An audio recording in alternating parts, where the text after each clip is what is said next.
Hi everybody, welcome back to another episode of Devil's Advocate Trades Edition. Let's see here. There's so many things going on in the world that I just kind of like half-ass pay attention, because if I put too much of my attention into it, I get emotional. I get some big feelings. I come on here and have a moment. I will say what's happening in Alberta is rather entertaining at this moment. Scary, but entertaining. Just wickedly entertaining. I called Danielle Smith out a long time ago. First time she crossed the floor, and now she's like, "Oh, this doesn't serve me anymore. I'm going to walk across the floor again." Just showing her base what we already know. It's fun. It's fun for us. I do like I struggle right now because I myself as a business owner use AI technology, and it helps my business immensely. It helps me. It's great because I am a one of one, and I refuse at this particular junction in my career to bring on people into my business, because as an owner, you have a vision, and every owner and entrepreneur knows this. You have a vision set out for what you want to do, how you want it to look, how you want everything to move. And when you bring people in, they don't have the same vision as you. They have an idea of what that image should look like, but they're not you. So you try and get them as close as possible, but then there's also the resentment can form, because especially if you're an owner here's the thing, like as an entrepreneur, you can go years without making any real money, basically just keeping yourself afloat. And that's the hardest thing. Like when I tell people being an entrepreneur is not for the faint of heart, I'm not kidding. If you don't have support systems, if you don't have a job to fall back on, if you don't have certain things in place or money built up, it can be really scary. And it was, because I was one of those people that fly by the seat of my fucking pants with zero planning. And I remember when I went into an entrepreneur group and they were like, "Who has a business plan?" And I was like, "Business plan?" I'm like, I can create business plans like nobody's business, but my own? No. But it's always like, practice what you preach. How many of us actually practice what we preach? Not a whole lot of us. We'll tell you something and it sounds good and we should be doing it, but do we do it? No. So, but do I have a business plan for my company? Yes, in my head, but I'm also someone who, if the minute I put it down on paper, my brain goes into a sense of it has to be done this way. I tend to get very black and white versus gray. Whereas if it's in my head, I can shift and maneuver, and it can be that gray area can exist. But the minute it's on paper, it's like, oh, it's in black and white. Here we go, blah, blah, blah. And I get nervous about altering it and changing it and doing this. And people are like, "Oh, is it because it's work?" And I'm like, not at all. It's how my brain works. If I put it down on paper, then I'm going to try to execute it like this, even if it like hurts me. Like I don't have a button that just says, "We need to shift this, Lisa," where if the business plan is in my brain, I can go, "You can shift it. You can rework it. You can maneuver it, blah, blah, blah. We can pivot. It's fine.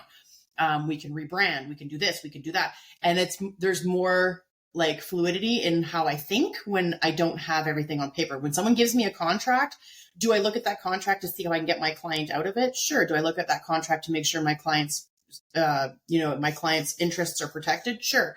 But it's black and white. So what I'm doing is I'm looking for anything that might be ambiguous, anything that might be, I can scrutinize, any type of loophole, anything that could hurt my client, or anything that can help them when I'm looking at contracts. And so those are things that I pay attention to, because people are like, "Well, it's black and white, Lisa. You should be able to follow it to the rule." And I'm like, not when my job is to find like the issue or to find the default and to be able to secure it. So for me, though, it's a different aspect, parting of ways. And that comes in when I say parting of ways, not just with your client, not just with like relationships in every facet, like parting ways in your business, in your head, when you're creating a new idea and you have to part ways with the one you once had. Everything is a grieving process of some sort. Break up with your partner, break up with your friend, break up with an employee, break up with an employer, break up with, the idea of who you were once. Those are all breakups, and they're all parting of ways. So for me, I look at it as a perspective of, if I can put it in my head that it's a parting of ways, but it's for a good reason, then that's how I look at it. Like, not everybody's going to fit the same mold. Not everybody's going to be able to help the person they're trying to help. And sometimes people hurt. And the biggest thing that I've come across right now in my journey that I struggle with. And it's for me, and this is what it comes down to. Like it circulates around all of the aspects that are going on in the world right now. And like a lot of them, touches on a lot of them, not all of them, touches on a lot of them, is people taking advantage. Pisses me right off. Pisses me right off. I struggle. And that's where I have to remember we have a legal system, not a justice system. So I'm one of those assholes where, if you ever do like those little quizzes, like I love those little quizzes about personality. And so I've done one for myself where it was like the 7 deadly sins, like where are your sins, right? So like, what are the ones that you kind of identify with that are kind of like your Achilles heel? Mine is wrath and pride. Now, fun fact, I have pride tattooed on my body, I think it's my left. Yeah, my left arm has pride, but it has the maple leaf above it and then it says pride. So it's Canadian pride, but still it's one of my deadly sins. I was going to get wrath in French tattooed on the other side, but I didn't, because I was like, maybe like that's there forever. We don't want anyone to know that, but wrath is basically an eye for an eye, right? So when someone gets you, you're going to get them. It's a form of self-justice, right? It's like a superhero that's basically a vigilante. And so that's kind of how I look at my job, is that I'm kind of like a vigilante that comes in and goes, yeah, we're not doing that. We're going to do this. And we're going to find the justice in it. And it kind of, and this is like, so it makes me laugh because I always bug people about this, but I'm going to say it. It actually strokes my hero complex. That's what I do. Helping people strokes my hero complex, the white knight complex, where I have to come in and save everybody. And people are like, guys have that. Girls have it too. Girls that are very competitive, women that are very competitive. And it doesn't matter what your sexual orientation is. I'm heterosexual, but I have this hero complex where I need to come in and fix everything and make it all better and make everybody happy. And it's just, people say, is that a people pleaser? No, because I'll talk back. I'm not a yes man. So that's not a people pleaser. People pleasers, I do have people pleasing tendencies, but no, for the most part, I am someone who will talk back and get right in your face. And I don't care what your status is. I don't get too caught up on politics. And some people are like, Lisa, that's how you can destroy your business. I'm like, I don't care. I'm like, when I say I don't care, what I mean is, if my business isn't good enough to withstand other people's ideals and creating a type of political aspect of, and not like, when I'm talking political, not everyone will understand, but just so I make sure I'm clear, political as in the politics that go on inside the industry, right? So people will say, well, you need these people. No, I fucking don't. I don't need any of those people. Do you know who I need? I know who my target audience is. Those are the people that I will cater to. Those are the people that I will come across somewhat people pleasy to. But even to my clients, even though I'm kind and nice and understanding, I still won't sit there and feed them a bunch of bullshit. They don't pay me for that. They don't pay me to be their best friend. They pay me to be on their side, but tell them the brass tacks, the truth, what's going on, what it's going to cost, why it's going to cost us, why we need to do this, and be straight with them. Are we going to cash call? This is probably going to form into a cash call. I know what your reserve fund holds. I know what your study says. I know what I'm looking at. I've talked to the other people on site. You're going to probably have a cash call. But then I also take into consideration where we are, the demographic, the quadrant. And I say, we have to do a cash call, but we can probably do this in phases. So we don't have to like walk up to all of your owners and be like, hey, you got $3,000, you got $5,000, you got $10,000. We're going to get this done right now, lickety split. We could probably do this in phases. We can triage this. We can do this. We can do that. And it's coming up with solutions to identify what the problems are and how we can create those solutions to move forward. That's not going to impact everybody negatively. And so that's why I love doing what I do, but still, being an entrepreneur, being parting of ways, being someone who understands how hard it is, especially when you're dealing with money, is hard. So what I try to explain to people is currency, whether it's an investment emotionally, whether it's an investment financially, whether it's an investment physically, it's currency. And so you have to ask yourself, what currency creates the biggest feelings in you? Is it money? A lot of people, it's money. But some people like me, it's not money. That's not my currency is energy, right? So that's where I pay attention. If I'm not getting, like I've had people come up to me and I could have taken a job that would have rendered my company very successful financially. And I walked away because the energy didn't match. People say, Lisa, are you crazy? And I'll be like, no, I'm not crazy. Hear me out. Hear me fucking out. When I say that, I'm not like, oh, well, our energy didn't align. No, the energy was garbage. In other words, this person was going to create more problems than not. I was trying to explain that in the very beginning. Listen, this person, I can see right through them. They're not going to give you the best bang for your buck. They're already signing contracts that they can't adhere to. I'm worried about what's happening. So people will say, well, that's not energy, but it is, because the minute I walked in and knew exactly what was going on, I could feel it, that this was good. There was going to be fucking problems. And then all of a sudden, all the problems started to present themselves. And I was like, I'm going to have to sadly decline taking this on, because you're not paying me to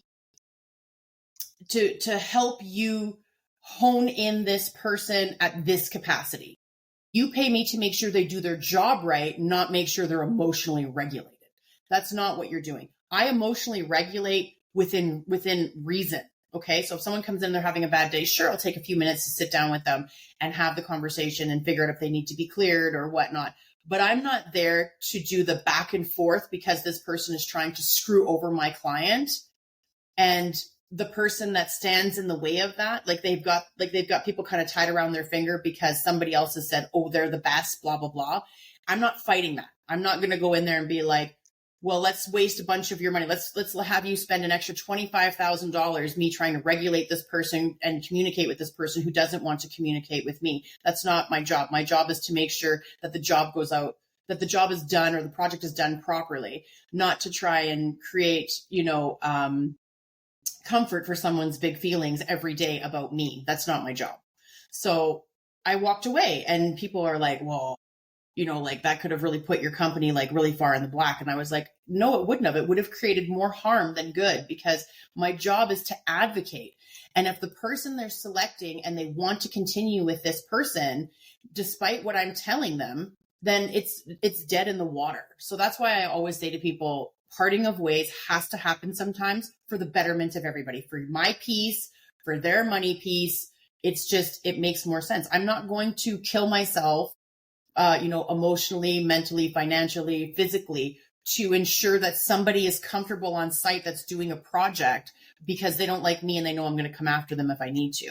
That's my job. If you are having some sort of big feelings and you want to run around and talk shit about me and create problems, I'm not here to mitigate that type of problem. I'm here to mitigate problems that make sense, that are building related, or if owners are struggling to understand what's happening. That's my job. So parting of ways is a big thing. Being an entrepreneur is hard.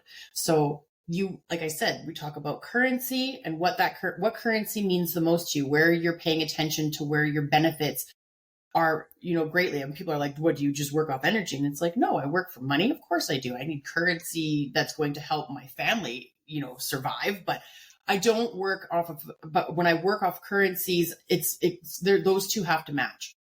I would rather take less money and work for somebody that is great to work with than take more money and just drain people. Because that's not the reason I created my company. I created my company because there was a gap in the market.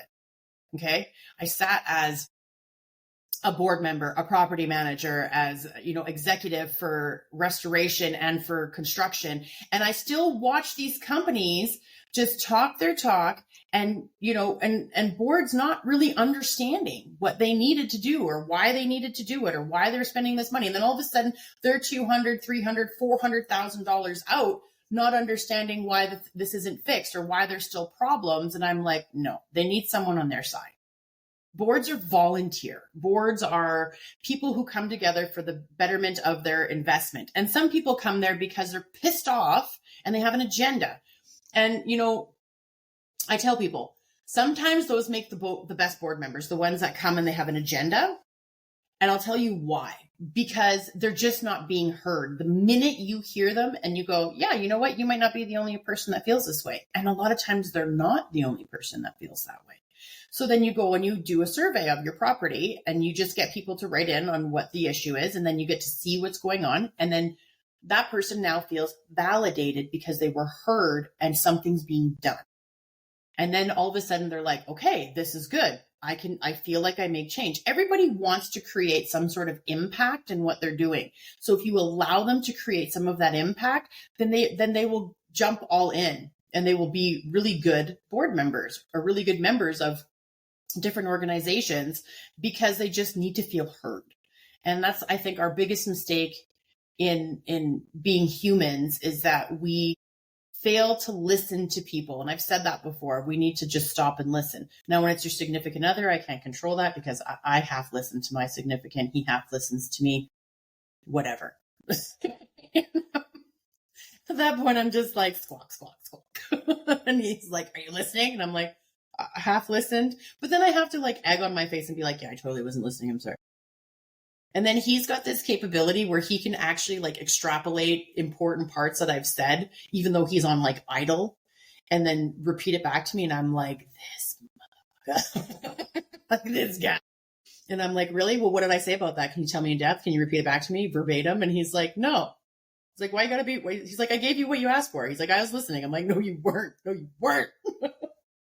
I know you weren't. And I'm like, okay, so what date is this on? Well, I don't know. I wasn't listening. And I'm like, ha. So, but anyways, it is what it is. I think that it's interesting in the world that we have more people that are coming forward to be entrepreneurs. And I think my biggest piece of advice is a failure isn't a failure. Okay. If something doesn't work, change it, start over, do something different. It's fine. It's not a failure until you completely and utterly give up. And what I mean by that is when you stop trying to do something. So this didn't work. I'm going to shut this down. I'm going to start over here. I'm going to do something different. I'm going to take a different approach. That's not failure. That's change. That's adapting. That's saying, okay, I understand what's going on. I need to adapt. I need to change this. I need to rework it. That's not failure.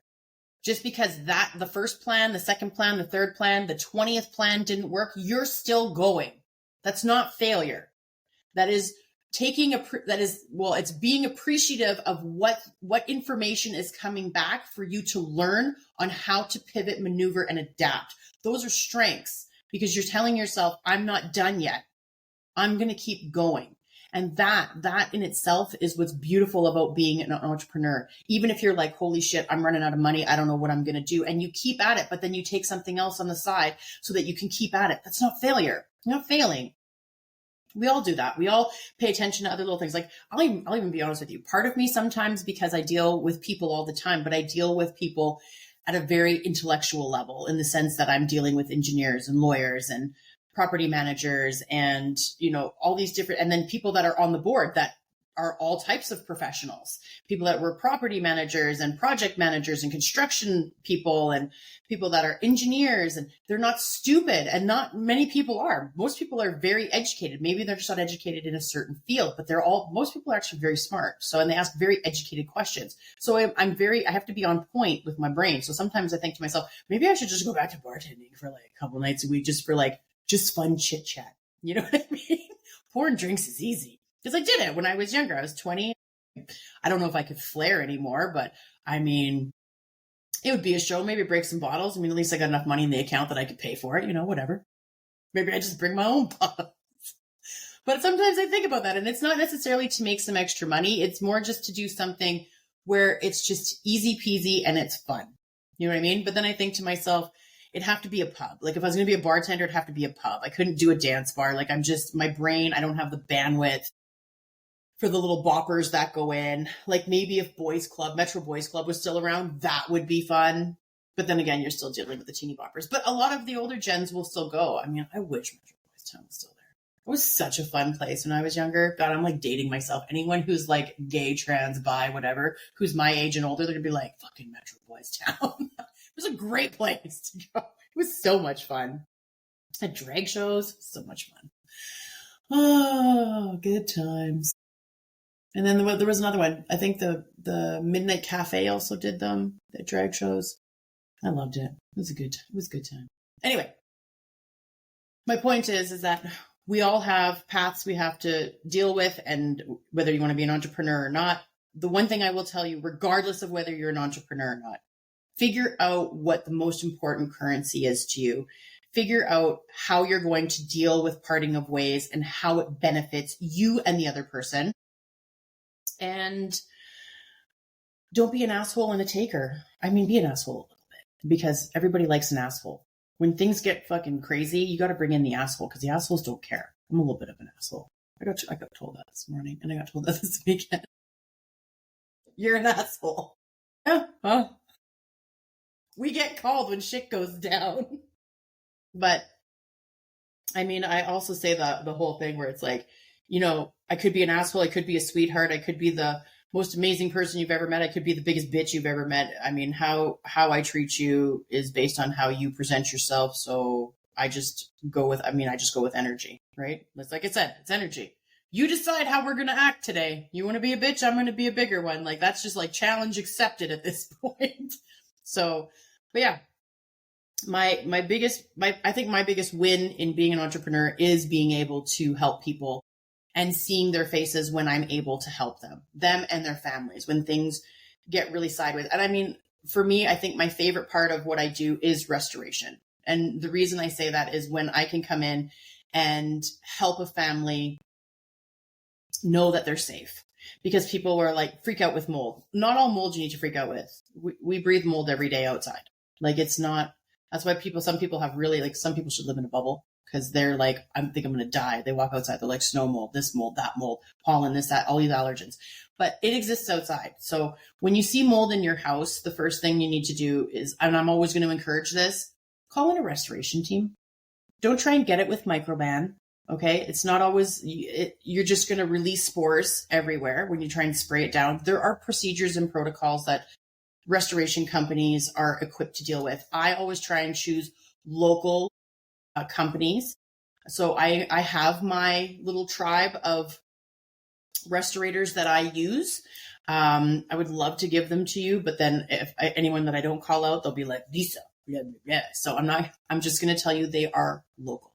So anyone who is Alberta home and grown, they are not spanned out. They are not a franchise. They are not bought up by an insurance company. They are local. Okay.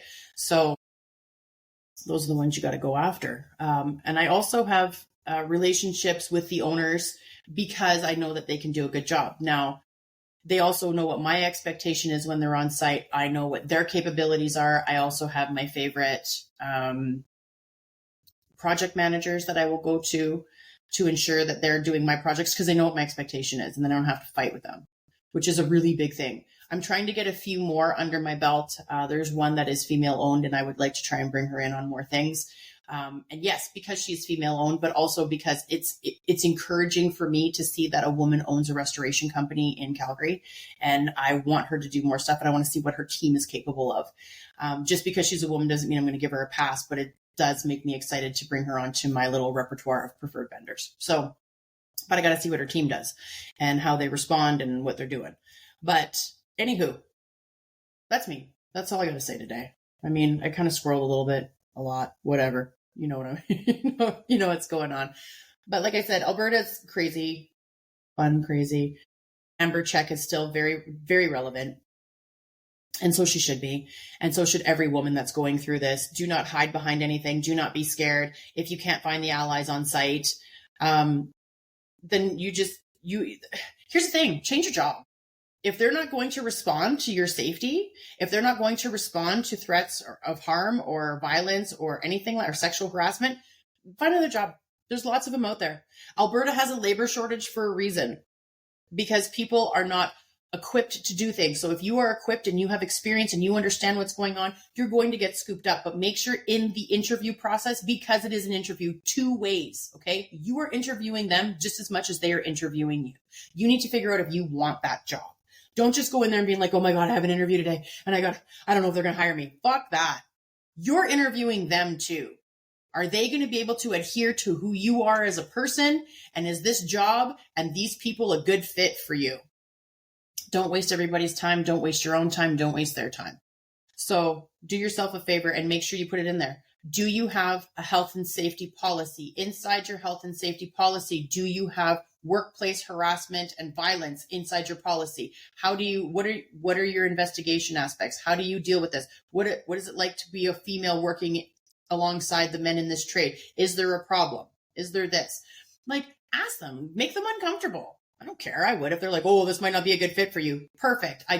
You basically just told me that you have zero desire to ensure that my safety is adhered to by saying this won't be a good fit for you. Sounds great. I'm out. So there are lots of employers that are emerging in the trades, more and more, that are not going to tolerate bullshit, that are going to protect the women in trades, because it's about protecting the skilled trades. And it doesn't matter how they look, how they come, what their sexual orientation is, what their gender is, what their sex is. If they are skilled, they're going to protect you. So that's how I look at it. And if you want to become skilled, then you've already got people that are skilled, that are being protected, that are going to ensure that you're being mentored. So that's all I got to say about that. So there are things that are going on in the world that I think are good, and there's movements, and there's going to be more change. It's not going to happen overnight, but it's coming. And I mean, we all say this, it's been coming forever. And I'm like, yeah, well, fucking our premier's trying to throw us back in time, but we're coming forward. We're coming forward. We're uniting. It's just a small group of Albertans that are really loud. So, I mean, like they say, right? You got to work in silence. So if you don't hear the rest of us screaming at the top of our lungs, it's because we're working behind the scenes to make sure that this shit goes down. These recalls let me tell you, we're on overtime making sure this shit goes down. We're not standing there screaming about how we need to separate. We're just doing shit to make sure it don't happen. But anyway, you guys all have a wonderful day, wonderful week, and I will catch you guys on the flip side. And as always, don't do anything crazy.